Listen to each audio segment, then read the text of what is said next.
Welcome to today's podcast.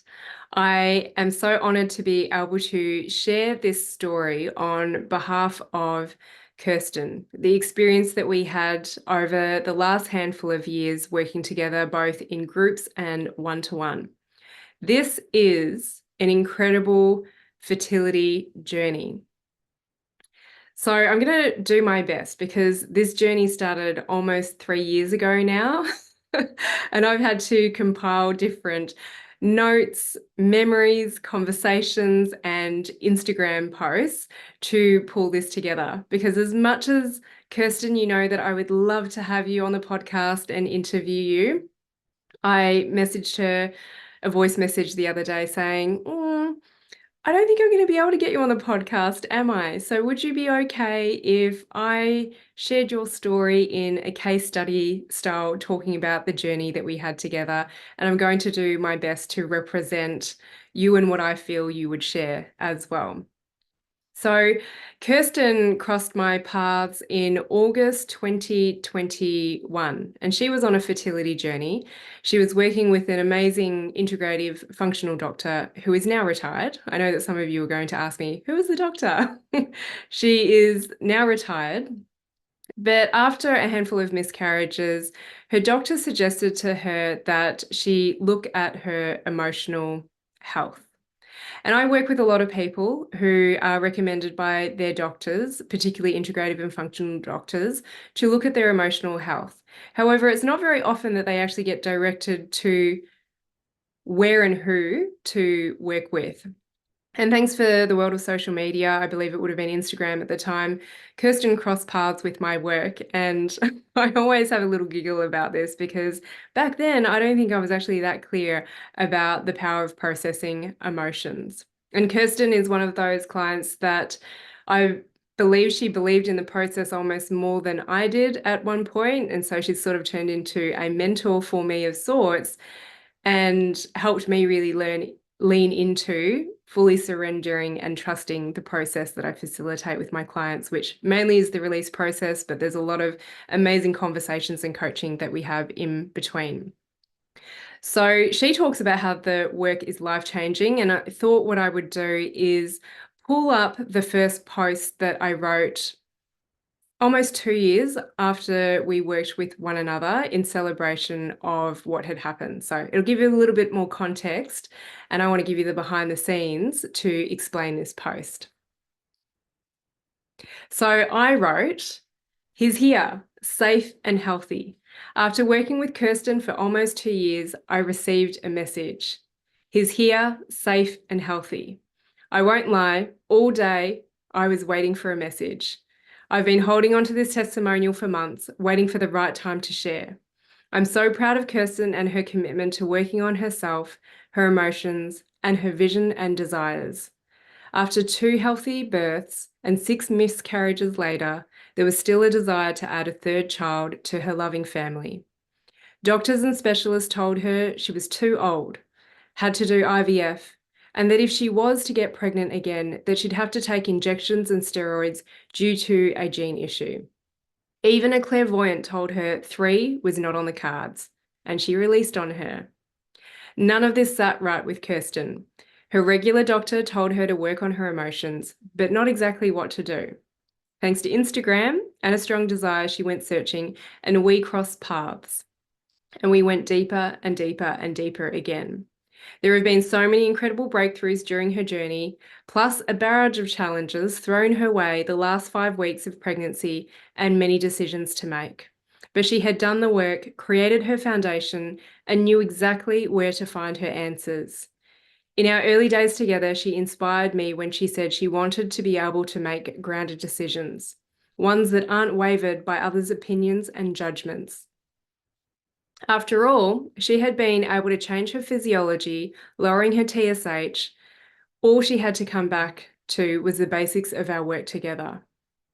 Once again, many times over, she was able to change the physiology of all the challenges that came up, keep her baby in that little bit longer, and gave birth to a healthy babe. I'm so proud of you, Kirsten. You're providing evidence of what is possible. Okay, so I'm not going to be reading out this whole podcast. It is going to be a little bit off the cuff from memory, but I wanted to start with that Instagram post that I did way back. It tells me 60 weeks ago, and I'm mid-June 2024 at the moment. Okay, so that was my version of it, and I just want you to read out the testimonial that she had written for me, and then I'm going to take you through the timeline. So this is from Kirsten. I had miscarried 6 times, and this was unexplained according to doctors. I wanted to learn to be okay with this. I knew how to look after my health, but I really believed my emotional health was the missing piece in my health puzzle. My thyroid has always been slightly underactive, but normal to doctors, and I wondered if this was to do with my emotional health also. I wanted to feel like I know who I am and what I want in life. I had completed the release course and been part of the Embody group. I understood the work, but I knew I wanted to go deeper, and I believed one-to-one would help me do that. It certainly did.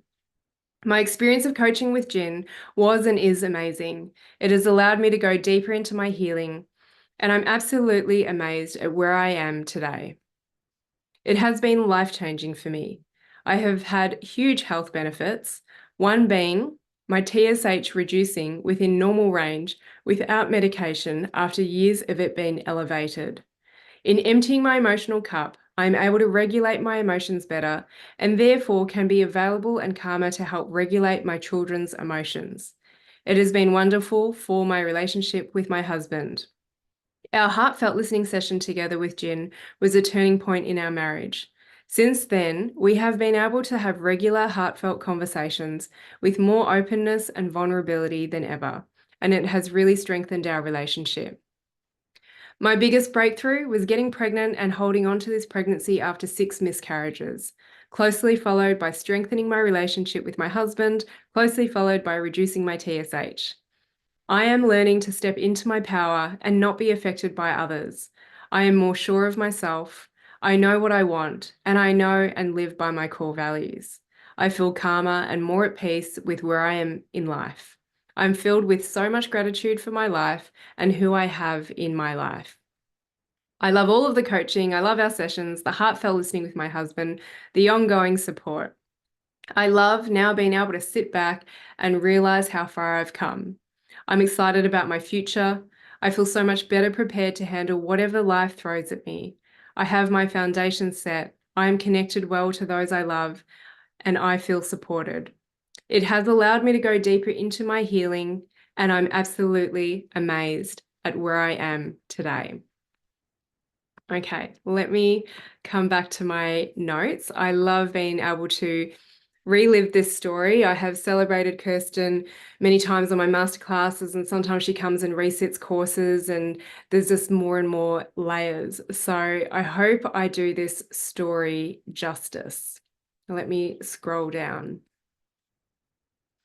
Okay, so when I first met Kirsten back in August 2021, thanks to her doctor's recommendation to look at her emotional health, she came on my release course.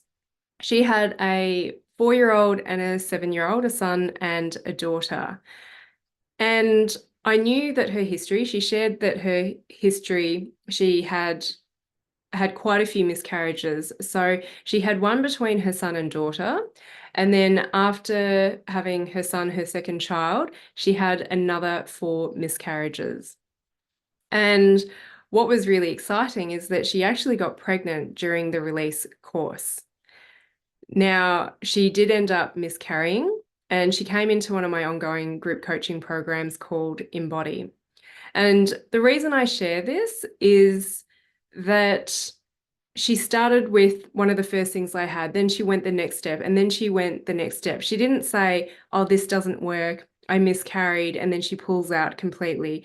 She definitely had this deeper intuition that drew her to keep going deeper, working with me on the emotional level. So I'm so proud of her moving through release, the 6-week program. Then she came on to Embody for 6 weeks, and we had quite an amazing group in that group, and we all held the space while she shared about her miscarriage. And then she decided to go into one-to-one work. And this is where I just lent into trusting and surrendering my process, of which after experiencing working with Kirsten, I dove even more into the surrender and leaning into trusting my work. So what was interesting is that it will come into play with the rest of the story is that all of her miscarriages were happening between 7 to 10 weeks. So she talked about having her low thyroid function, and she had been on and off thyroid medications over a number of years. But the thing is that she never really wanted to be on the medication. Now, I always say is that I'm not anti-conventional medicine. There will be a time and a place where herbs and supplements might work. There will be a time and a place that conventional medicine might be needed when the pain, in quotation marks, whatever the pain might be, gets too much. And I love people to look at medications from the view of, okay, your body needs a little bit of help to find its way. But yeah, I understand. And I would love you not to look at this as a long-term fix or a solution. You have the pain reduced by the conventional medication, and then you decide to do the deeper work, which often is the emotional. So then eventually you can start to come off the medication. So it was November 2021. She had a blood test and her TSH levels to monitor thyroid function was at 5.5. And generally normal is around the 2.5 level, I believe. So her TSH was high, her thyroid function was low, it was 5.5. And in April 2022, so after we finished that 6-month group program together in Body, she decided that she wanted to do one-to-one work. And I said, sure, okay. And so that is where I facilitate the emotional work for people using my release process, making sure they don't bypass, helping them bring the unconscious to their consciousness, highlighting what they're unable to see and what they might be bypassing when they're trying to do the work on their own. So everything for me starts with processing emotions, empty out your emotional cup, create space for more, and then connect in with your soul purpose, manifest the life that you desire. So she did the work. She absolutely did her homework, did the facilitated releases with me. I could tell that she trusted me, that she was led by me. And it was 8 weeks in, I said to her, you know what? I think you should do a Vipassana meditation course. So I do have a podcast a little while back. If you search the word My Vipassana Experience, that's what it's called. I talked about my experience with Vipassana, which started in 2012.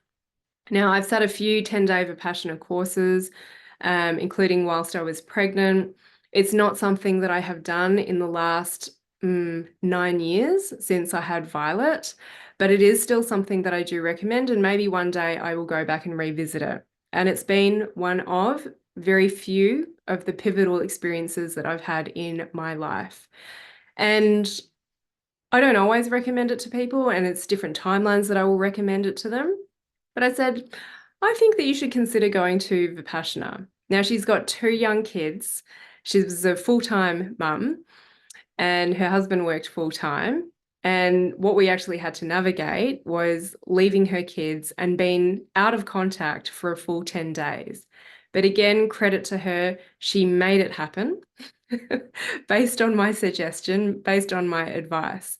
And so I said, what I would love for you to do is that after you have completed Vipassana, or maybe it was actually after she completed Vipassana, I said, I think you should go and retest your thyroid function. Go get your TSH retested.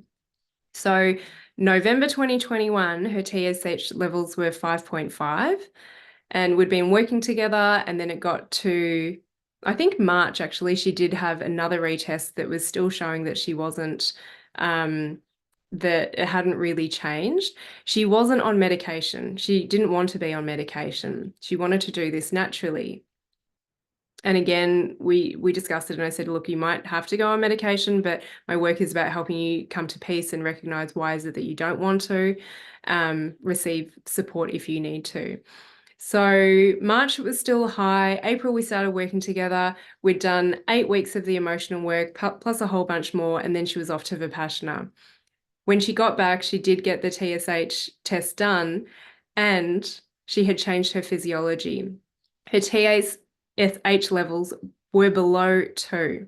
So I said, recalling my physiology, is that TSH is generally normal at 2.5, but hers was always on the high end. And when you're on a fertility journey, not that I'm giving advice, you need to go see your doctor for this or your naturopath, is that you generally want your levels to be under 2.5. So she was like, wow. I would think I was more excited for her. It's like, oh my gosh, you haven't taken any medication. You haven't really changed anything. You've done the emotional work, you went to Vipassana, and your TSH levels are less than 2. Now, I've got chills as I speak about this because I believe that this was the evidence that she was creating herself that set her up for those last a handful of weeks of her pregnancy when her physiology kept on changing and she was able to bring it back. So I'll try and remember to go into that as I get through this journey. Okay. So then she fell pregnant. So this was within the first few months of us working together, I believe. It's all a little bit blurry, but I believe she fell pregnant within the first few months, if not when we decided to continue working together. Because I think I remember feeling like, okay, I know the desire is to get pregnant, but earlier what I read out, Kirsten's testimonial, it's so much more to be at peace with whatever the outcome, to really know who she was. And I often say to people, I know the energy behind when someone wants to heal from or get an outcome from their ego, as in they want to prove it to other people, versus wanting something for their soul. And so when I read out what I read out, I could just tell that, okay, everything wasn't going to be hung up on, I must have a baby. I want to be at peace with whatever the outcome. And actually, I want to find myself on this process as well. So yeah, I think it was after a few months of working with one another, she got pregnant. I was like, I really hope we work with one another because there's still more that comes out. I always say, before having kids, if you can do as much emotional work as possible, then great. But then actually being pregnant is another thing. Then having the baby, having the toddler, having the child, having the teenager is completely different. You can't possibly work through all of your triggers. Sometimes you've got to be in the experience of it. So thankfully she said yes. And one of the biggest things I believe I said to her was, now that you're pregnant, it's about moving you past the first 7 to 10 weeks. Why is that? Because all of her miscarriages that had happened, so we were now at 6 miscarriages, had happened between 7 to 10 weeks. Now, this is where I've got to lean into trusting my work more than ever. And again, so grateful for having this experience with Kirsten. She has shown me time and time again what has been possible, as have many of my other clients. Because to be honest, I don't know what's going to happen at that 7 to 10 weeks. And so the earlier I can get someone, the better, because I knew that 7 to 10 week time is probably when stress levels and fears were going to pop up, because all she had for the last 5 pregnancies and then the one in between was that she always miscarried between 7 to 10 weeks. So now we were prepping to get through that period of time. And my support was much more hands-on during that time because of what would have been going on in her mind. So for most of it, it's like, right, okay, let's get past the 7 to 10 weeks, but then also let's really get you into the space of trusting that you're going to stay pregnant. So a lot of my work is working through the fears. The fears don't actually go away, but how is it that we can lean into them and also not get hyper-focused and look at all other areas of life? So I believe that we just worked on other stuff for the rest of the pregnancy. I think I've got more stories for you when we get to the 3rd trimester. But we were working on all other life areas. Relationships is a big one that Kirsten touched on. And, they had a pretty healthy relationship, her and her husband. And I do meet a lot of people who say, I'm fine with my relationship. But then I talk a lot about the energetics of communication, and I facilitate a session with my client and their loved one. It might not always be their partner, it's a family member, sometimes it's a friend. And it's a particular style of communication, and everyone always comes out of it going, oh my gosh, I thought we had a good relationship, but now we have an even deeper connection, which is one of the basic human needs, is that we desire connection. We desire significance. So that was incredible to move through. And I always say that this work is about work on yourself first and then watch how the world around you responds, particularly those safe and close to you. So by Kirsten being able to work on her emotional state, she was able to hold space for her kids and their emotions and have a really healthy relationship with them to help them step into their full potential. She was able to work on a healthier relationship with her husband as well. And then we started extending out of that. We would explore work possibilities and, who is it that we are as a person? Ultimately, my work is about connecting people with what their purpose might be. And sometimes for women, it can be that their sole purpose is to be a full-time mother. But sometimes they get pulled by like, I need to have a career as well as being the mum and do it all. And it's like, you know what? It's actually okay if you feel like your sole purpose is to be a full-time mum and actually to really lean into the experience of being a mother. Now, there are some out there who are not really very maternal, but they do desire to have kids. We are all different. So really getting to know oneself. So that's what we did in between. And, we had chats with her thyroid as well. And I remember at one time I got her to visualize her thyroid and she said, oh, it looks all battered and bruised and like there's this tangled, messy rope around it. And then after we would do releases, the release process on something like her thyroid, the gland, it would just change. And now when she looks at it, I believe when she visualizes it, it's pink, it's healthy, it's functioning. So that's something that I wanted to share in here is that people think emotional releasing is just about releasing on people that trigger you. But my releasing goes beyond that. It's the people in your life, it's your organs, it's your experiences, it's the babies that are no longer here. So with 6 miscarriages, we released on every single one of those babies and every single one of the people that were involved on that journey.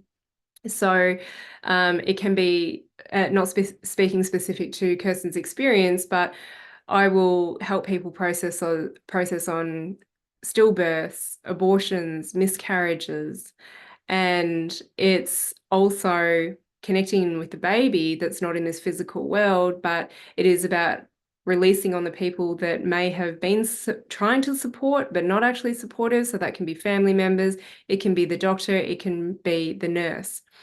So during this time, actually, now I've got to go back. So before actually getting pregnant, there were a lot of specialists that she had to release on because she was now in her 40s. So she had her third baby when she was 43. Now, she had gone to see a number of specialists. I believe one of them was over in Australia, and she did get some gene testing done to show that she might have a gene marker. I don't know if it was shown that it was activated, but she was told that, one, you're too old, you're 43, like don't expect to get pregnant naturally or it's going to be harder. And that's something that I really hate because it is conditioning and dialogue. And now I will always say, my mum had me when she was 44. So I will say it's never too late. If you're not getting your periods anymore, then maybe, okay? But it's never too late. And I've helped a number of people have babies in various ways, solo parenting, donor, etc. But anyway, let's come back to Kirsten's amazing story. She was told that she was too old, that she was in her 40s, and that if she was going to get pregnant, that she would probably have to have IVF, which is not something she wanted to do. She didn't want to, go through all the treatments, the medications, the hormones, etc. She wanted to try naturally. And I'd say there's this deep driver inside of her that told her that she could do this And I could feel it and I could sense it, because I usually wouldn't work with people, or I'd be very upfront if I felt like they needed to work on themselves a little bit more. That's a really hard thing to tell people. Then she was told that if she was to get pregnant, that she would have to have medications. So the medications being prednisone, cortisone, which, like, who wants stress hormone in their body when they're pregnant? And Clexane, which is a blood thinner type injection, and it was injecting a needle into herself. So one, she knew what cortisone did. She had evidence of what it can do to people around her. So she had a bit of an aversion to that. So we had to work on that with the medication. A little bit like thyroid. It's like thyroid medication. It's like, okay, why don't you want to go on it? So I always explore, I'm not for or against. But we had to work on her relationship with cortisone. And then we worked on, well, what is it about the Clexane? She didn't like needles. She didn't want to inject herself. And it's like, okay, well, what if you had to? Is this something that you could overcome if it meant that you were going to have a baby? And so I then have people releasing on medications. And I said, the big thing with my coaching is that when we're in the action of it, when we're in the experience of it, we feel completely different. So why don't we do all these releases? But the next step for you is to actually get the script from the doctor and notice what comes up, and we'll release and process that. Then the next step is go and get the medications. Go and get the medications and hold them in your hand. Hold the syringes in your hand, hold the prednisone in your hand, and see, what does it feel like? Okay. And then we'll release on it. The worst case scenario is you take them back to the pharmacy and they dispose of them. But I feel like that this was a very intentional journey. It wasn't just like grabbing the medications for the sake of it and then just chucking it in the bin. One thing that I was really querying about what the specialist was saying is, okay, so is this, can you connect in with other people who have had this gene? What was their experience? Talk to them. I'm sure they'd be happy to help you and support you. But what was amazing is, and again, it's a little bit blurry. I can't remember if she got pregnant and then she was exploring these medications, or she explored the medications before she got pregnant. But she got pregnant, which was so exciting. And this is where I went forwards and then I went back. So I hope you're following along with me.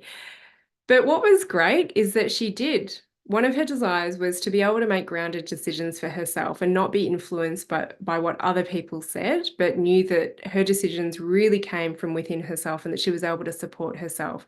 Because ultimately, I said, you make the decisions, you've got to take responsibility for them. And it can go this way or it can go that way.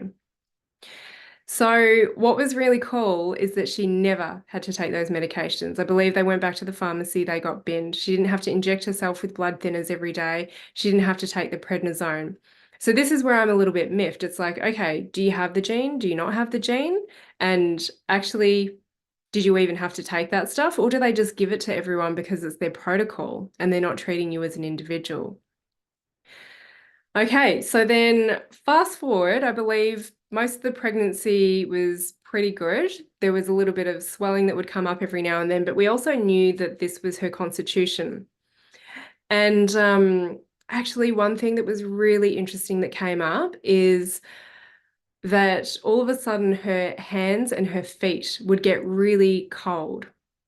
And I hope I remember the name of this because I didn't think I was going to share this.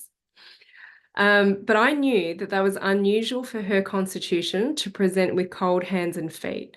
And so she was still seeing her amazing functional doctor at this time. And I've got the name. And her doctor said to her, this is a dorsal vagal nerve response. I hope I've got it right. Okay. If I don't, I'm going to edit it in the show notes so you know what I'm talking about. But at the same time, this is the issue. People will say, I've got this dorsal vagal nerve reflex response going on. I didn't even know what it was. There's all these people in the world of emotions talking about the polyvagal theory, and I know it's great, but it's like, what the hell does it mean? And do people even understand it? So I said to her, what is that? So then her doctor explained to her that she's having this nervous system response, and having a dorsal vagal nerve root response means that something may have occurred when you were in utero, when your mother was pregnant with you. And I was like, okay, well, that's easy. Now we can work on it on the emotional level. Okay, so how do we work on it in the emotional level? Is that I took her through a process where she was the baby inside her mother's womb, and she was talking to her mother, and her mother was speaking back to her. So that's a whole process. I don't need to go into that because that is quite a variation. And sure enough, the warmth started to come back into her hands and her feet. So how did I know it was emotional and not her constitution? Is because I've been working with this woman for so long, and I knew that this was because cold hands and feet is a sign and a symptom for a particular type of constitution when it starts to get in excess. So I was like, that's unusual. This doesn't quite fit the bill. My work is about helping people recognize, is it physical? Is it emotional? Is it human? Is it energetic? Is it a chakra imbalance? Is it a dosha imbalance? Okay. But yeah, I thought it was quite funny about the whole dorsal vagal nerve response. I'm saying it a lot, so I hope I've got it right. But it's just like, what the hell is that? Like, let's just put it in plain English. What does this mean? And then it's like, okay, now we can do something about this. And I feel like a lot of people are walking around with the knowledge of names of things, but they're still not doing anything about it. So that was something cool that happened along the way. And now I think we can fast forward to this last trimester. So in her previous 2 pregnancies, by the way, actually, so as well as specialists and doctors that she'd worked with, apart from her amazing, beautiful, functional doctor, um, she saw a clairvoyant who told her that 3 was not in her charts. And so we had to do some releasing on her as well. The reason I'm talking about all these specialists and doctors is that you can hear that she was told a lot of things um, that weren't actually true and that didn't actually serve her and probably contributed to the fears that she had. And so I hope this supports some of you who still hold hope in what is possible, but you've been told very unhelpful things. And there's this thing in medicine world, and even like as I was an osteo back in the day, that you do no harm. And I think sometimes people don't recognize the harm that they can do with their words. And one of my big gripes is the amount of practitioners that are out there that don't make space and time to work on themselves, acknowledge their own emotions, and therefore they actually limit where they can take their clients. They put their own limiting beliefs on their clients. And then there's amazing clients like Kirsten, amazing people like Kirsten who keep questioning, keep searching. And so really want to acknowledge you if you are still looking, and you will find something. You will find something that will help you. Okay, so clairvoyant, and then yes. So moving along, she had already had 2 children. She's pregnant, she's had 2 children. But what was interesting is how these previous 2 pregnancies and births went. So both of her babies were shown to have slow growth. One of them, I think it was at 20 weeks, it was showing slow growth. And then I've got another story going in my head. I'm like, do I share that one? So she had evidence of this, and I believe both of her babies, if not one of them, were induced because of this slow growth. Like, hey, we've got to get this baby out. Now, what's also interesting about the constitutional work that I do is that there are going to be some babies that they're not going to come out with rolls of fat on them, like they've got rubber bands or look like marshmallows. There are some babies that are just going to naturally be born lightweight, and it is completely normal for them, but we all of a sudden make it abnormal. And then you've got to feed the child formula. You've got to start feeding it solids earlier. And sometimes that completely goes against a mother's intuition as well. So I find that bigger, I'm going to just say conventional medicine, but it even happens in alternative medicine, is that people get put in a box of what's normal.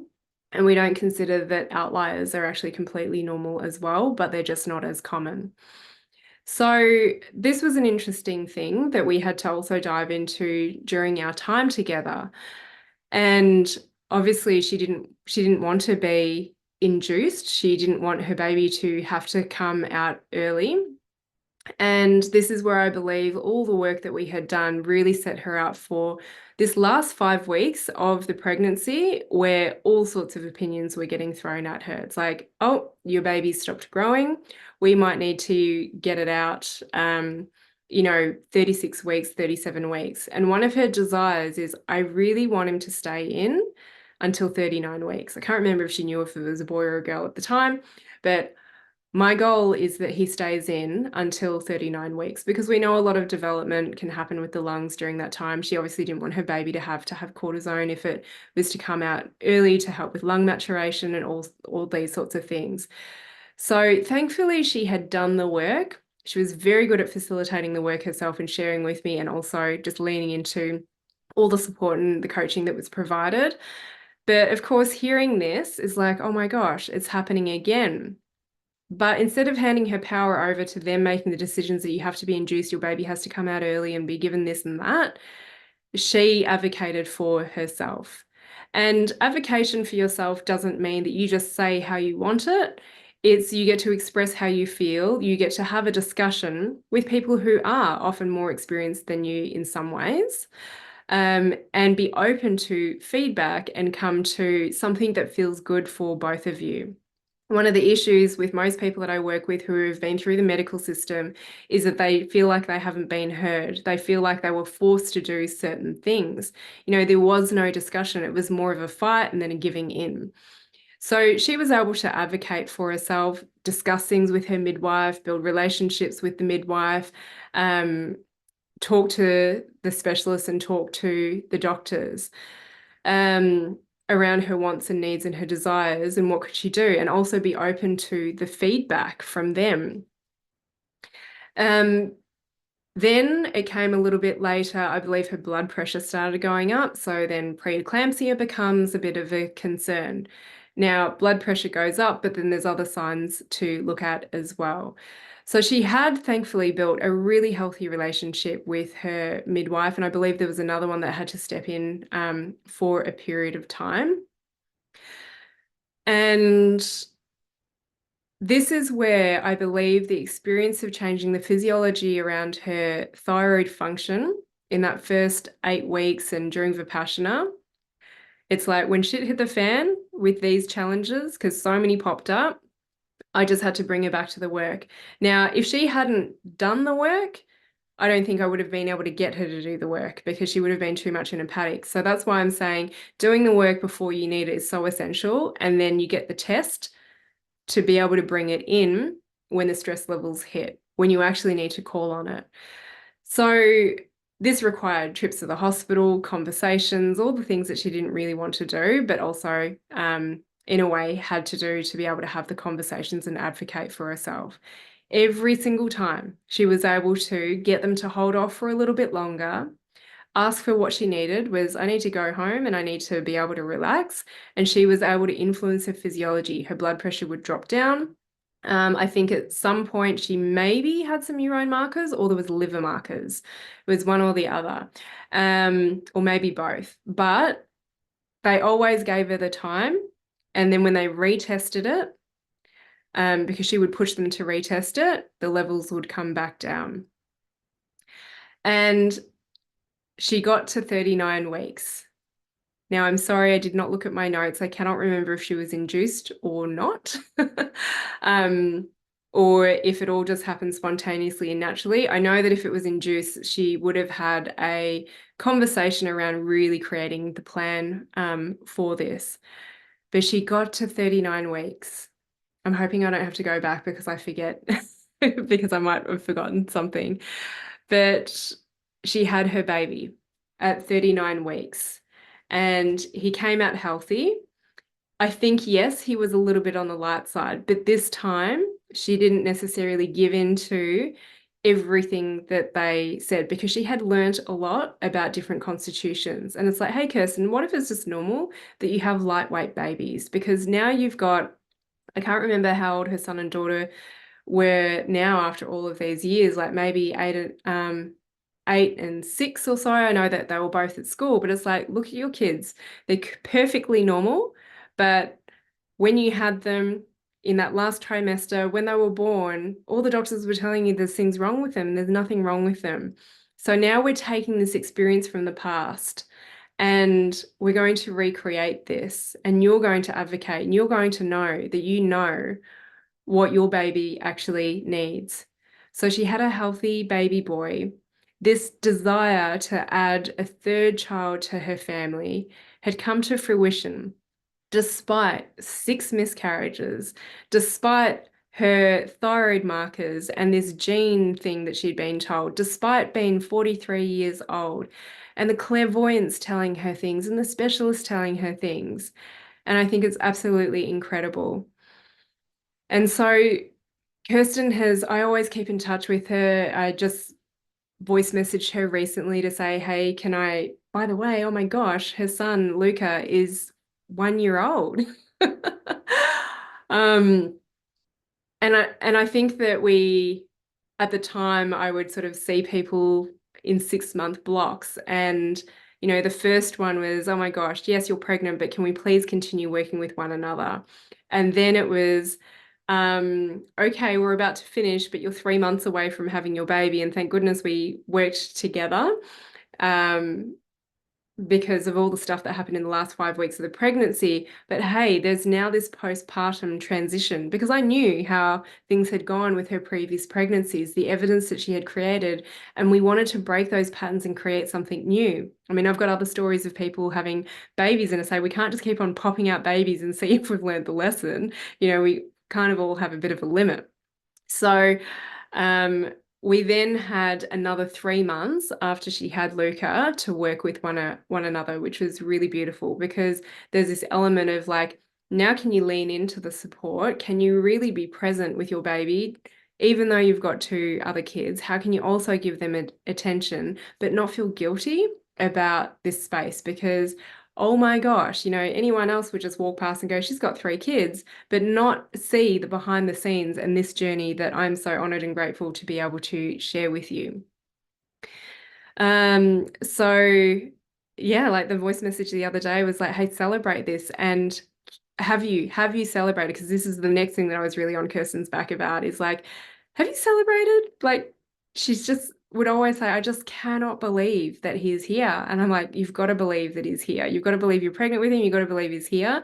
Now you've got to celebrate all of this to really anchor in this experience. And so every time I've asked her to share her story, her testimonial, it's in honor and in celebration of her to realize what she's capable of. And before I actually publish this, I'm going to run it by her. And I said to her, you know, I think it's going to be amazing for you to listen back to this timeline because, of course, she's in it all the time. She's growing with it. And one thing we rarely do is we actually reflect back on what we have gained and how much we have grown. But I can see by that testimonial that she wrote for me 18 months ago now, that she sees it. She truly did get this work on another level, even though she did my 6 week release group, my 6 week embodied group, she kept going deeper. And this is unfortunately something that I see for some people is they come into my work and they only give themselves 6 weeks and then they pull out. And I know there's so much more available to them. I've realized that this journey of personal growth, spiritual growth, emotional growth, and evolution, and the path we're on is that we've got to stay committed to it. And I know that some people will post about, oh my gosh, you know, I've just like burnt myself out on the personal development journey, and finally I'm able to read a fictional book, and so on. But it's like, okay, well, how much support and the right support did they have on that journey? Because it's a pretty cool journey, and I don't know, never say never, but I don't ever really see myself jumping off and going, this is too much, because been able to manifest some pretty incredible things in my life and walk with clients like Kirsten who have had this experience as well.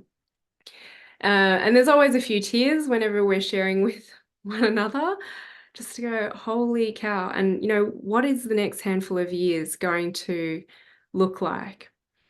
So now I've got the next thing that I shared on Instagram. This is because Kirsten came into, it was the February 2024 release group. She decided to come back in and just see what else could she release, because that's a common thing, is that people have really great results and like, I know I've got a bunch of stuff to release on, but I'm not doing it. So they sometimes jump into my groups or one-to-one coaching again for a bit of accountability to just shed the fat. Like, we are always going to experience stuff that has emotional aspects to process, be it negative or positive.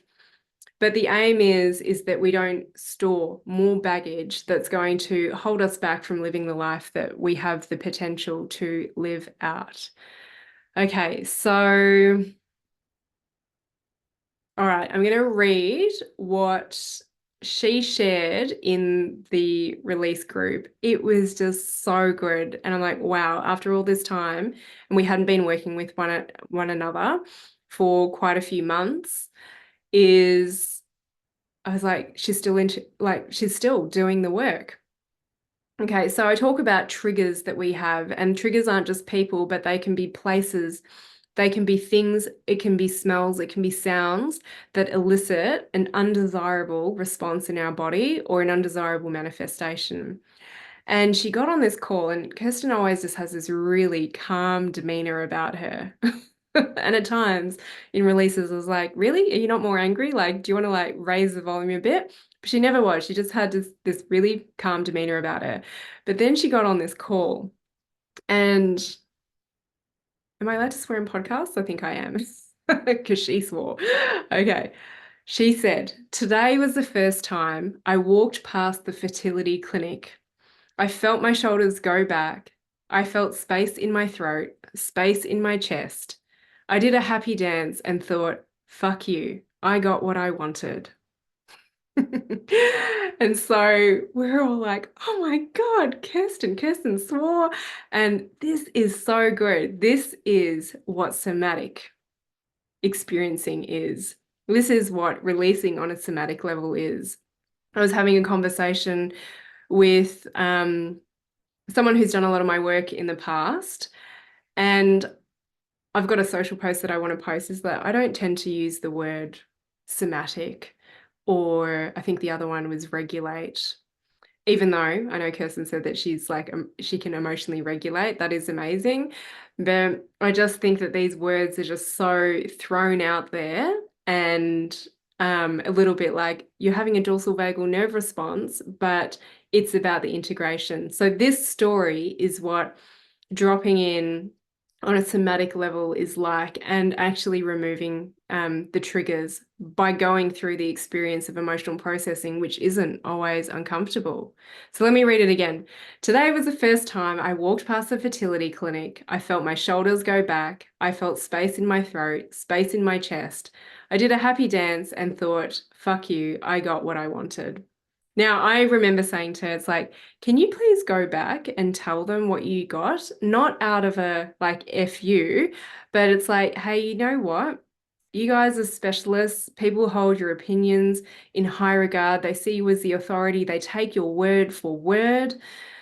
And they told you that you were too old, that you were 43. They told you that if you were to get pregnant, it'd be by IVF. And if you got pregnant, that you would have to take prednisone, that you would have to take Clexane to keep the baby. They told you that your baby needed to come out early because it wasn't putting on weight. They told you this and that. The clairvoyant told you this. If you find that clairvoyant, tell her what happened. Okay. So this is what I wrote underneath it, because I shared this on social media. It's like, we all did a fist pump and let out a very audible yes. Okay. So let me go on and just read what I wrote. So she continued to share why she previously contracted when walking past this clinic. Okay, I might be repeating myself, but let me go into it anyway. The fertility clinic where she was told she was having all her miscarriages, 6 of them. The fertility clinic where she was told and where she had her that she had her 6 miscarriages. Okay. So she was told at these fertility clinics that she had miscarried these 6 babies. It all happened in the same place.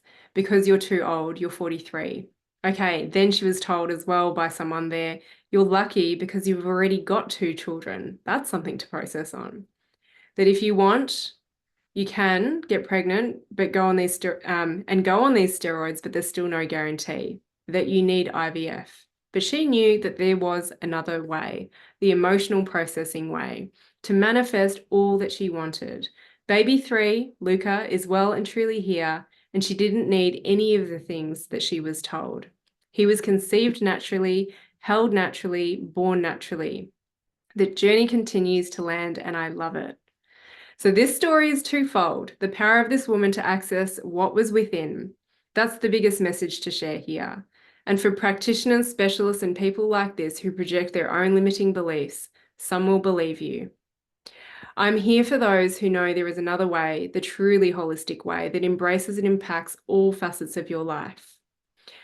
So in summary, it wasn't just about having a baby, because the first thing that I read out, and maybe let me go back to that and read it again, it will probably land differently for you. This journey was so much more than just having a baby. So I had miscarried 6 times, and this was unexplained according to the doctors. I wanted to learn to be okay with this. I knew how to look after my health. And by the way, she was very healthy. But I really believed my emotional health was a missing piece in my health puzzle. My thyroid has always been slightly underactive, so her TSH was high, but normal to doctors, and I wondered if this was to do with my emotional health also. I wanted to feel like I know who I am and what I want in life. That is a key difference. I had completed the release course and been part of the Embody group. I understood this work, but I knew I wanted to go deeper and believed one-to-one would help me do that. Now, I believe after talking to Kirsten, she actually wanted to do one-to-one first, but she didn't really know me. She didn't know my work. So going through that pathway was really great. It certainly did. My experience of coaching with Jen was and is amazing. It has allowed me to go deeper into my healing, and I'm absolutely amazed at where I am today. It has been life-changing for me. I have had huge health benefits, one being my TSH reducing within normal range without medication after years of it being elevated. In emptying my emotional cup, I am able to regulate my emotions better and therefore can be available and calmer to help regulate my children's emotions. It has been wonderful for my relationship with my husband. So this is another facet of life we work with, is family and relationships and communication. Our heartfelt listening sessions together with Jen was a turning point in our marriage. Since then, we have been able to have regular heartfelt conversations with more openness and vulnerability than ever, and it has really strengthened our relationship. My biggest breakthrough was getting pregnant and holding on to this pregnancy after 6 miscarriages, closely followed by strengthening my relationship with my husband, closely followed by reducing my TSH. Okay, this is the bit that I wanted to repeat. I am learning to step into my power. I'm going to say that she has stepped into her power and not be affected by others. I am more sure of myself. I know what I want, and I know and live by my core values. That's one of the things that we work on, is what is the vision of your life and how do you live life by your values. I feel calmer and more at peace with where I am in life. I am filled with so much gratitude for my life and who I have in my life.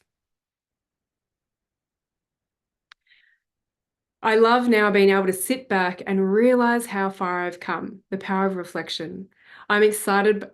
I am excited about my future. I feel so much better prepared to handle whatever life throws at me. And, that last 5 weeks of her pregnancy, and, there has been stuff since, it's like those were the challenges that really tested her to integrate this work and implement the work. I have my foundation set. I am connected well to those I love, and I feel supported. It has allowed me to go deeper into my healing, and I'm absolutely amazed at where I am today. Because one thing that I shared recently about healing is that healing is not necessarily about being cured from a disease state or the outcome of a pregnancy. Healing is a state of wholeness, oneness, connectedness, peace with whatever the outcome may be. And that is how I approach my work. And there have been incredible results that absolutely blow my mind, Kirsten's story being one of them. So if you're on a fertility journey, I hope that this podcast gets shared far and wide to show you what is possible despite all the things that you may be told, all of the experiences that you have had. Because Kirsten had a lot of evidence of things not working out the way she wanted. But now what she is doing is she's creating a new past for herself, a new level of evidence to operate from in her present. And from that, she is able to create her future. Okay. So thank you, Kirsten, for giving me permission to share this. Let's hope that she gives it the tick and doesn't need any editing and I can put it out there. This has been since August 2021. I'm middle of June 2024, and I really wanted to put it out there.